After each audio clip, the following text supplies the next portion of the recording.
ठरलं तर मग पुढील भागाच्या प्रोमोमध्ये आपण पाहणार आहोत की अर्जुनच्या मनात नवे विचार येऊ लागतात. तो स्वतःलाच सवाल विचारतो, जर प्रियाने तिचं गाठोडं मधुभाऊंच्या घरातून आणून सासरी लपवू शकले तर सायलीचं गाठोडं कदाचित ती तिच्या माहेरी लपवून ठेवत असेल का? दरम्यान सायली बाहेर येते.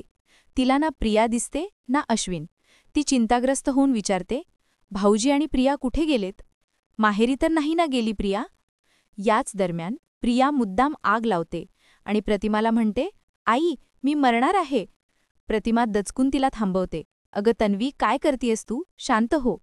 पण प्रिया हट्टाने पुन्हा म्हणते, आई मी मरणार आहे.